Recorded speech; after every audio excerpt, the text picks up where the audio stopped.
Byfield. He is the coach. There he is, the coach of chess at Liguanea. A lot of the national players have gone through his hands. And I'll tell you what, we have a little youngster called NYAH Wood. She's here. She's a national under-10 chess champion. Women's. Women's chess. All right, because there'll be the boys as well. All right, so Byfield, tell us a little bit more about certainly what you do and the significance of what NYAH has done.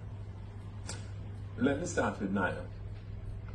NYAH is an extraordinary young player. At her age, less than 10, she shows a level of discipline that I'm envious of. Yes. Right? And I just see great things happening for her in the future. You know, because of her tenacity. Right. Because of the maturity that she brings. When was the tournament for her to be the best under-10 chess player in the country? That was about a month ago. No, March 9 and 10. March 9 and 10. And now I see why you're a great chess player. You're very detailed. What was that like for you? Were you nervous? Yes, very nervous. You were nervous? Can you remember who you played in the final? In the last game to win the title? I played Samaki Singh. She was to Creative Kids. Oh, okay. Have you ever played her before that day? Yes, I have. And when you played her before, did she beat you or did you beat her before? I beat her before. So you weren't nervous. So how did you feel when you were crowned winner when you finally won the tournament? I felt very happy and excited because if you win the national tournament, then you get a chance to be an official representative or international tournaments. Yes, and I understand that she may be going away to play an international tournament, definitely. Yeah, so you're going to play in the Pan Am and you're going to play in the CAC, right? To major international tournaments. You're nervous about that? To play after taking a plane and playing people from different countries? Or you're excited about it? Both, actually. Both. But I'll be as prepared as possible. Interesting. What do you like about chess? Chess is a thinking game, and you have to strategize or plan ahead of your opponent. So you'll be at least one step ahead of your opponent. Wonderful. Sir Geoffrey, what does chess do? Is it chess make people bright, or is bright people play chess? Both. So, you know, we're in a little country named Jamaica. Right. And we want to become first world. We want to be able to solve our own problems. And I think there's enough evidence to show that chess helps us with academic development. Certainly helps with the right. process. Yeah. But it's more than academic, you know, in terms of what I've observed.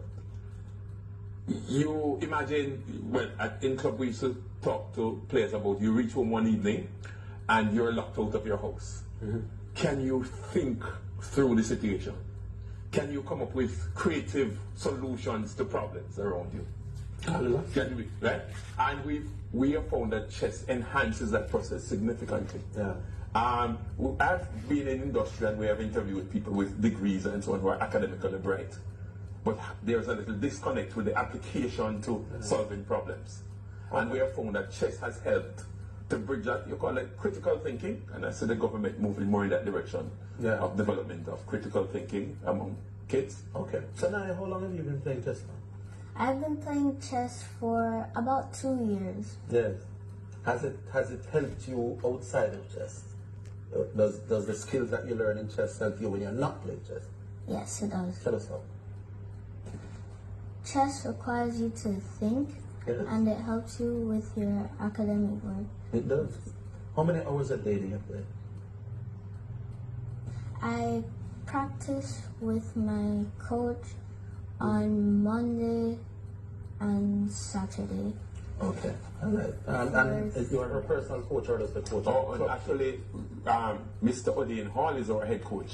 He reports to me, but he's the coach that works. He has become a very loved person. He works in the school system, and he works on Saturday program with her, and he works with her other. All right. So when we send youngsters like these to the CSE games and the Pan Am games, how do we usually do in chess? We have done commendably, you know. Yes. We have good results, and there are times when we have won the tournaments. Yeah. We're moving ahead, and it is safe to say, if we're not the number one in the Caribbean, English-speaking Caribbean now, in another year or two, we will be. We'll dominate. I understand that there was once a point in time when there was a great move to get chess to be introduced into the syllabus, certainly at high schools. Is that still on? There is. There have been overtures to the Ministry of Education. But I think the most significant program now is what they call the GM 10 program that was introduced in the budget by the Minister of Finance, Dr. Nigel Clark. I think it's a commendable move. He's a visionary in that sense. Is that chess player? Is that Clark himself? Yeah, he is. Yeah? He Okay, is. And I've worked with him personally. Yes. And it is clear that he has a tremendous vision, and he knows what the chess thinking, as an Oxford graduate man himself, yes. he knows what chess thinking can do Right, for the betterment of this country. As Mr. Byfield, I'm a big draft player. I'm a little rusty now, so. A far cousin of chess. Yes, you might need me now, but if I warm up, I can't be pretty today. I have less than a minute. Is this your first time on TV? No, it's not. You're a veteran to the TV world. I wanted to be the first person to interview. Yeah. I feel bad. In the next line. But we are very, very impressed. You sound like a bright young lady and clearly a good chess player. We will continue to listen out for your progress, all right? Thank you. Any last words? You have 20 seconds. I'm just saying, encouraging Jamaicans to play this game. And when we learned it, we thought it was a boring game for the nerds. But when you get into the game, you realize that this is applicable to life.